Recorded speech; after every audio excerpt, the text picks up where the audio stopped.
Nigga call, and yeah, bro, and that's how this shit happened, bro. So basically, when the shot's thrown, when you getting hit, you in a fight. Do you remember you in the fight, or do you go unconscious? Already out, man. I ain't gonna even lie, man. Whole thing I went on life support, man.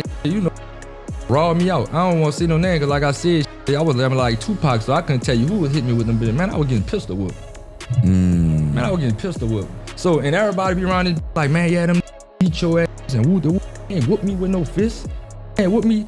If I smack you with a gun right now, multiple times, how many blows to the head you think you could get for your brain, for you? I was on life support for 7 days. 7 days. And I was in the hospital for 12 days. I had to learn how to walk and talk again. And one of my eyes was blind, my side, because that was just from the brain. From the brain, you control everything. So NBA Youngboy called Birdman a snake, said the man never loved him, put his name in a 6-minute track right before the feds kicked in his door, and Birdman's response wasn't a diss record, wasn't a press run, wasn't a single tweet. His response was to pull up on Youngboy's arena tour, jump on stage in front of thousands of fans, and perform like nothing ever happened. Y'all need to hear this, because what went down between these two is one of the most wild cycles of betrayal, loyalty, silence, and redemption this industry has seen in years. And the fact that most people don't even know the full timeline of this situation tells you everything about how slick this whole thing played out.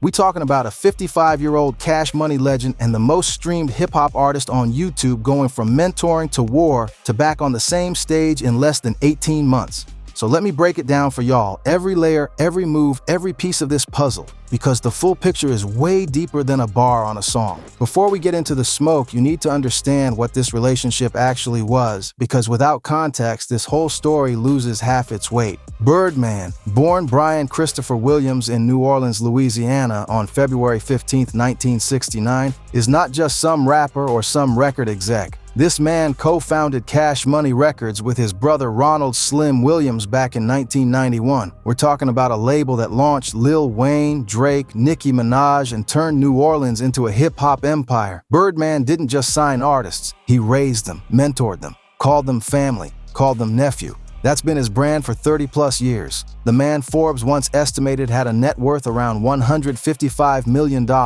He built empires out of the Magnolia Projects. Real recognize real, and the streets recognize Birdman. Now, NBA Youngboy, born Kentrell Deshaun Gaulden in Baton Rouge, Louisiana on October 20th, 1999, is an entirely different type of phenomenon. This kid is not just famous, he is the most streamed hip-hop artist on YouTube for 5 straight years running. He has done this through legal battles, house arrest, federal gun charges, state drug cases, and more internet drama than most celebrities see in a full career. Youngboy doesn't have the crossover mainstream appeal of a Drake or a Kendrick, but his core fan base is the most loyal, most passionate army in rap right now, period. The YNs don't play. Here's what made their connection make so much sense. Both of these men are Louisiana to the bone. Both came from hard circumstances. Both operate with a certain street ethos that the industry doesn't always understand. When Birdman started talking about Youngboy publicly around 2021, he didn't hold back. He went on the Big Facts podcast and declared that Youngboy might be the biggest rapper alive. He compared him to Lil Wayne in terms of how fast he creates music and the value he brings. He even got on a FaceTime with YB that went viral, where Birdman told him, "We need you, bruh. This shit watered down. We gotta save hip-hop, nephew." He called him nephew. Let that sit for a second. These two made real music together. They dropped We Poppin' back in 2018. Then in 2021, they linked up for a full joint project called From the Bayou. 13 tracks, 0 features from other artists, just the two of them. This wasn't a label situation, no contracts tying them together, no Interscope middleman. This was a genuine bond between a legend and the next in line, or so everybody thought. But here's where it gets crazy. Here's something that gets slept on in this whole conversation. Lil Wayne publicly dropped a warning shot about Birdman and Youngboy's relationship years before any of this blew up. In 2020, on the track Multiple Flows with Lil Uzi Vert, Wayne rapped a line that nobody clipped enough at the time. He told Youngboy to watch out for the old head. Wayne wasn't just making bars, he was speaking from experience. Nobody knows what Birdman's business moves feel like up close the way Lil Wayne does. Wayne went to war with Birdman publicly, sued him over his own album The Carter 5 being withheld, had years of darkness with that man before they eventually reached some kind of understanding. But Youngboy? He didn't listen to Carter, at least not at first. The collaboration kept going, the bond kept growing. Birdman kept showing up for YB publicly, kept gassing him to every interviewer and podcast host who would ask. And from the outside looking in, this thing looked airtight. Two Louisiana legends, two different generations, one shared vision. At least that's the story they were telling. Now, around this same time period, we also need to factor in the wild circumstances Youngboy was navigating. He'd been on house arrest in Utah dealing with a federal gun case from 2020. He eventually beat that case in early 2024. Found not guilty in Los Angeles, but he was still facing serious charges in Baton Rouge and had a drug prescription fraud case in Utah on top of that. This man was moving through the legal system like a chessboard. And right in the middle of all that chaos, right when the feds were closing in, Birdman allegedly went cold. Or that's what Youngboy's music started suggesting.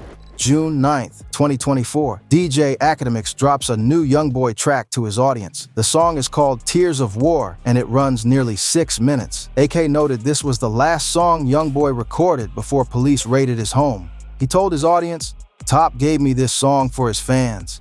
He said this was the last song he recorded before they raided his house.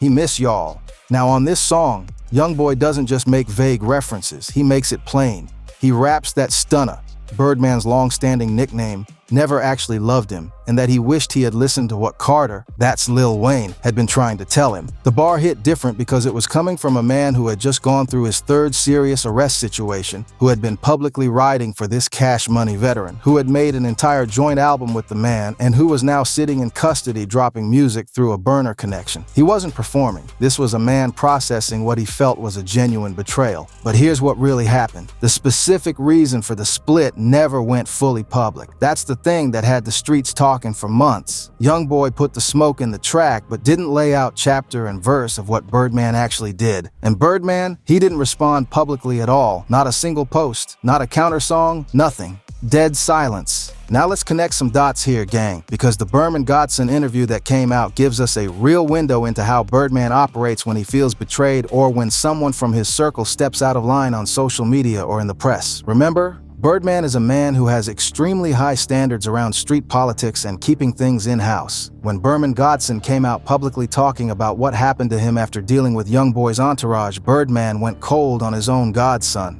His reasoning, according to what Godson revealed in that interview, was that talking publicly about the situation was going out bad. That's the code Birdman lives by. He's been in this game over 40 years and you've never heard genuine street smut on his name outside of contract disputes. So when Youngboy dropped Tears of War, putting Birdman's name in a track publicly, calling him out by his street name, understand that for a man like Birdman, that's a code violation regardless of what actually happened between them. You don't air it in the streets, you don't put it in a song, you call the man directly, you handle it in-house. That's the Birdman philosophy, and it's been consistent since day one. So his silence wasn't weakness, his silence was the answer, and the streets understood that even if the internet didn't. Let me break down what was happening in Youngboy's world right around when all this went sideways, because context is everything here. In April 2024, law enforcement raided Youngboy's home in Utah. He was already on house arrest from his federal gun case. Now the feds were coming with a completely new set of charges.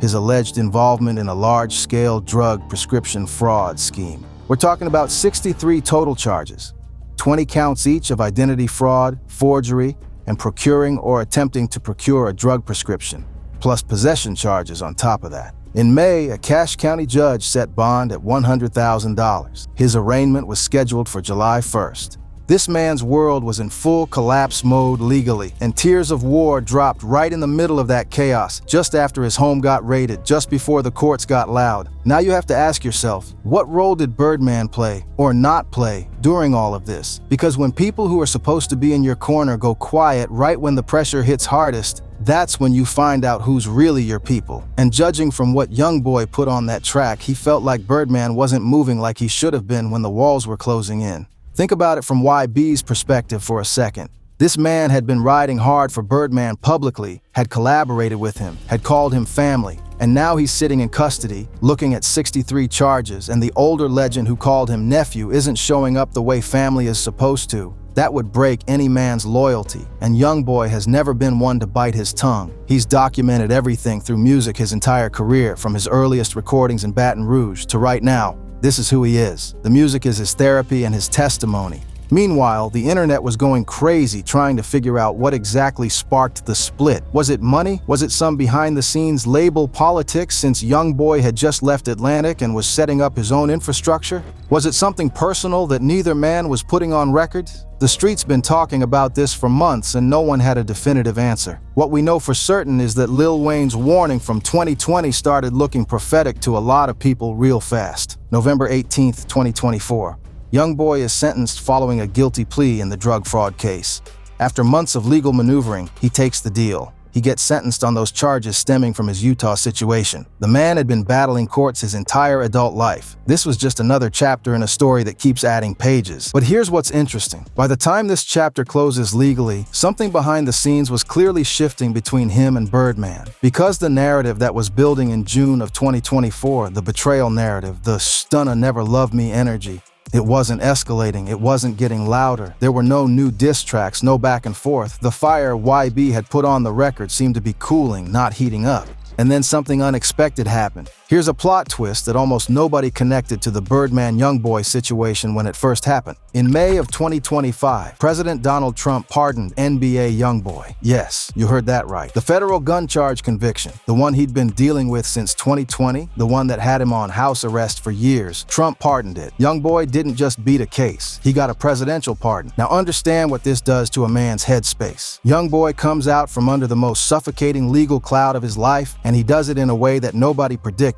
And how does he celebrate? He names his new album Massa, Make America Slime Again, a direct flip of Trump's campaign slogan. The man is unbothered, unfiltered, and fully himself. Massa drops in July 2025 and lands in the top tier of the Billboard 200. This is Youngboy operating at full power, arena energy, major label distribution through Universal Music Group, tour ready. And when the Massa tour kicks off in September 2025, 45 shows across North America, venues like State Farm Arena in Atlanta, sold-out arenas coast to coast. Guess who comes back into the picture? Birdman. September 2025. Birdman starts traveling with NBA Youngboy on the Mesa tour. Not as a guest, not as a one-night special appearance. He is riding with the tour. And when academics asked him about it, Birdman kept it short and direct. I'm not about to let my little bro fuck the money up. That's it. No speech, no explanation, no press tour, just an OG showing up because money is moving and family is family. Let that sink in for a second. This is a man who was allegedly called out in a 6-minute diss track just 16 months earlier. A man whose nickname was name-dropped as a snake. And now he's road managing the biggest tour this artist has ever headlined. The internet had a field day trying to figure out whether this was genuine reconciliation or some kind of calculated business move. But here's what the streets understand that Twitter doesn't. Real ones don't always resolve their issues on camera or in songs. Sometimes two heavy hitters squash something in private, shake hands, and get back to the bag. Nobody owes the internet an explanation, and Birdman kept showing up. He attended the Atlanta show at State Farm Arena on October 15th. He was spotted backstage at multiple stops. Concert reviewers noted him being present on tour, playing what one writer described as a road manager role for Youngboy. This man was literally on the ground. But here's where it gets crazy. October 9th, 2025. Youngboy touches down in Columbia, South Carolina for the Massa tour stop. The crowd is packed, energy through the roof. Midway through YB's set, a familiar instrumental starts pumping through the speakers. The crowd recognizes it immediately. It's We Poppin', the 2018 collaboration between Youngboy and Birdman from the Until Death Call My Name album. And within seconds, Birdman walks out on that stage. Y'all need to understand what this moment was. These two men had never performed this song together live, not once in the 7 years since it came out. And here they are, in front of thousands of screaming fans, doing it for the first time ever, right in the middle of the same tour cycle where the whole world had been watching to see if the tears of war energy would blow back up. The crowd went insane. People were rapping every bar. It was pandemonium. This was Birdman's real response to everything. Not a diss track, not a press interview where he explained himself. His response was presence. His response was showing the world that whatever happened between these two men, it had been handled the right way. In private, like grown men, like real ones, off camera. No tweets, no Instagram stories, no academics exclusive, just action. And 2 weeks later, at the Cash Money and No Limit Versus battle at Complex Con on October 25th, an event Youngboy couldn't attend, Birdman grabbed the mic and shouted him out in front of everyone. He said, "Cash Money ain't gonna never die. Shout out my NA-NBA Youngboy Rich Gang FK who don't like it." That's a public cosign at one of the most watched hip-hop cultural events of the year. That's Birdman putting his reputation behind Youngboy's name in a room full of legends. Then on October 16th, the two dropped a brand new collaborative track together, FK That NA, featuring Hermtha Black Sheep. Not a reflective, emotional track. A hard, high-energy, straight-to-the-point record that sounded like two people who had moved past whatever the issue was and were back to having fun in the studio. The production was bouncy and aggressive, both of them sounding energized. Birdman opening with his signature New Orleans swagger, Youngboy sounding refreshed and hungry. Birdman's response to the bounty? Was the collaboration? Was the tour? Was the performance in Colombia? Was the shout-out at Versus? Was the new record? Was all of it combined? No words, just moves. Let me zoom out for a second and give you all the real take on what this whole saga means for the culture, because there are multiple levels to unpack here. First, and this is the one nobody wants to say out loud, Youngboy is the Lil Wayne of his generation in more ways than one. Not just musically. Think about the pattern. Wayne had a deep, genuine bond with Birdman. That bond eventually cracked over money and business. Wayne went public with his grievances. It got ugly. And then years later, they were seen together again, moving in the same circles. Not quite back to where they were, but not at war either. Now Youngboy follows almost the exact same arc. Deep bond with Birdman. Bond cracks over something that never went fully public. Youngboy puts it on wax, Birdman goes silent, and then about a year and a half later, they're performing together on the biggest tour of Youngboy's career. History doesn't repeat, but with Birdman, it damn near rhymes. Second, this situation exposes something important about how Birdman operates as a power player. The man does not engage in public beef. He does not clap back on social media. He does not do press runs to defend himself. His power move is always silence followed by proximity. When he shows back up at the money. He showed up on the Massa tour when Youngboy was selling out arenas across America. He told academics he was there to make sure YB didn't mess up the bag. That's a man who understands leverage and timing like a chess grandmaster. You think he pulled up on that tour just out of the kindness of his heart? This is the co-founder of Cash Money Records. Everything Baby does has layers. Third, the Birdman Godson situation that came out through the 607 Jalis interview gives you a real window into the code Birdman holds people to. Godson, Birdman's actual godson, the man who considers him uncle, got put on life support by Youngboy's entourage in what was essentially a setup at a studio session. He spent 7 days on life support, 12 days in the hospital total, had to relearn how to walk and talk, lost vision in one eye temporarily. And when Birdman initially found out, he told Godson he was riding with him. But then when Godson went public and started talking about it on social media and in interviews, Birdman went cold. He shut him out. His message, according to Godson's own account, was essentially, you don't talk about it publicly. That's the code violation. Now apply that same lens to Youngboy. YB put Birdman's name in a track publicly, saying Stuna never loved him. From Birdman's perspective, that's the same kind of violation regardless of what the underlying issue was. You don't put it on a record. You don't tweet it. You call the man. Now imagine how differently this story plays out if Youngboy had picked up the phone instead of the mic. Maybe the silence from Birdman during his legal trouble never becomes a diss track. Maybe Tears of War never exists in the form it did. The lesson is one of the oldest in the streets. The way you respond to a situation determines whether it can be resolved or whether it becomes a permanent scar. Fourth, let me talk about what this means for Youngboy specifically, because his arc right now is genuinely special. This man went from federal gun charges to house arrest, to a drug fraud case in Utah, to a presidential pardon, to his first ever arena tour, to multi-city sellouts, to reconnecting with one of the most powerful men in Louisiana hip-hop, all within about a 3-year stretch. Youngboy never broke again is living up to his name in real time. And Birdman recognizing that, getting back aligned with him at this specific moment in his career trajectory, tells you something. You don't invest your presence in someone's tour. You don't follow 45 cities across North America if you don't believe the upside is real. Birdman told academics he thinks Youngboy's next tour will need $300 to $400 million to pull off properly. Let that number sit with you.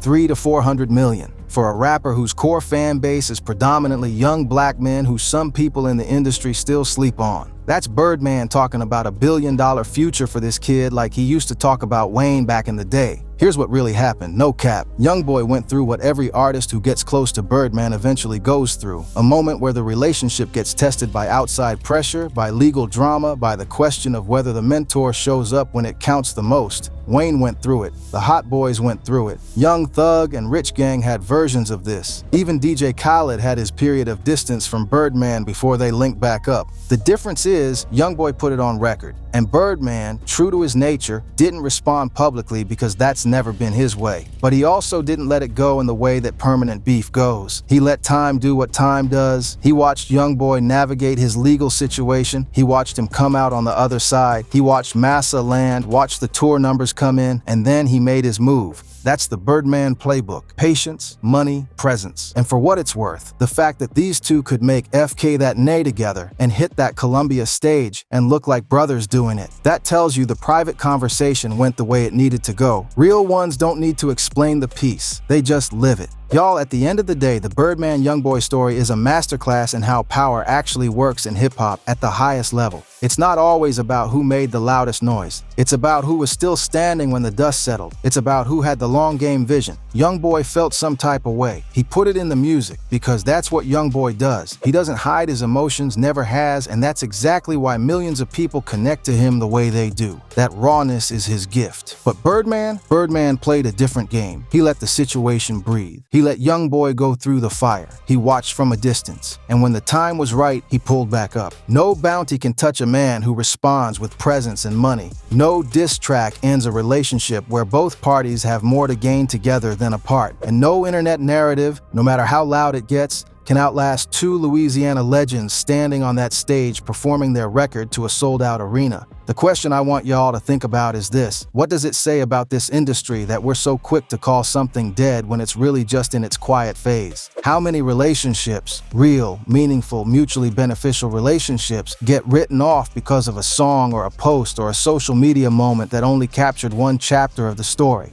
Birdman didn't respond to the bounty with words. He responded with a 45-city tour, a stage appearance, a new record, a Verzuz shout-out, and a prediction that Youngboy's next run will be worth hundreds of millions. That's the most powerful response in the game. Real recognize real. And on this one, both of them recognized. Drop a comment. Do you think Birdman and YB are actually built for the long haul this time? Or is this a temporary thing until the next situation pops up? Let me know what y'all think. And if you haven't seen the Berman Godson interview with 607 Jalis where he breaks down what really happened that night at the studio, that video is required watching to understand the full picture of what kind of loyalty tests come with being in Youngboy's world. I'ma see y'all in the next one.